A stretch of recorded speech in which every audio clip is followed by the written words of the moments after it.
দেশব্যাপী গণমিছিল কর্মসূচি আজকের এই গণমিছিল কর্মসূচি পূর্ব সমাবেশের সম্মানিত প্রধান অতিথি বাংলাদেশ জামায়াতে ইসলামের সংগ্রামী সেক্রেটারি জেনারেল বারবার কারা নির্যাতিত জননেতা সাবেক এমপি অধ্যাপক মিয়া গোলাম পরোয়া উপস্থিত সংগ্রামী কেন্দ্রীয় এবং মহানগরী নেতৃবৃন্দ সমবেত সুধীমণ্ডলী সাংবাদিক বন্ধুগণ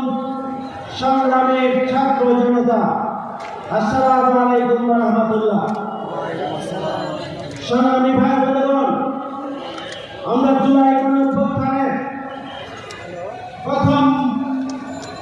বার্ষিক উদযাপন করার জন্য গণমিছিলের আয়োজন করেছে। আজকে স্বাভাবিকভাবে প্রশ্ন আসে, বিগত 15.5 বছরের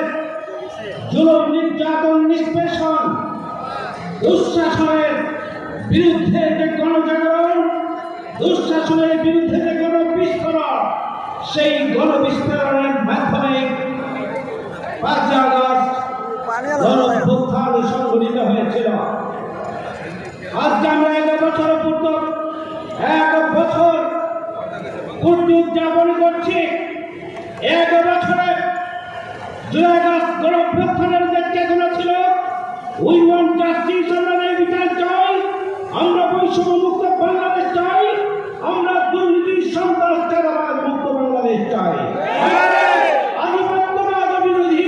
স্বাধীন সার্বভৌমত্ব আমরা চাই,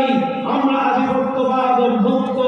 নতুন বাংলাদেশ চাই, আমরা বসবাসযোগ্য মানবিক বাংলাদেশ চাই, আধিকার প্রতিষ্ঠার বাংলাদেশ চাই। জুলাই আগস্ট গণঅভ্যুত্থানের সেই চেতনা বাস্তবায়ন করার জন্য যখন অন্তর্বর্তীকালীন সরকারের দায়িত্ব নিয়ে ভূমিকা পালন করার কথা ছিল, উচিত ছিল, যখন রাজনৈতিক দলগুলো নিজেদের দলীয় স্বার্থ, ব্যক্তি স্বার্থকে জলাঞ্জলি দিয়ে দেশ এবং জনগণের স্বার্থ উচ্চকিত করে তোলার জন্য জুলাই আগস্ট গণঅভ্যুত্থানের চেতনাকে ধারণ করে লালন করে নতুন বাংলাদেশ নির্মাণের জন্য এগিয়ে যাওয়ার প্রয়োজন ছিল। আমরা লক্ষ্য করছি বিশ্বের সাথে রাজনৈতিক দল রাজনৈতিক দল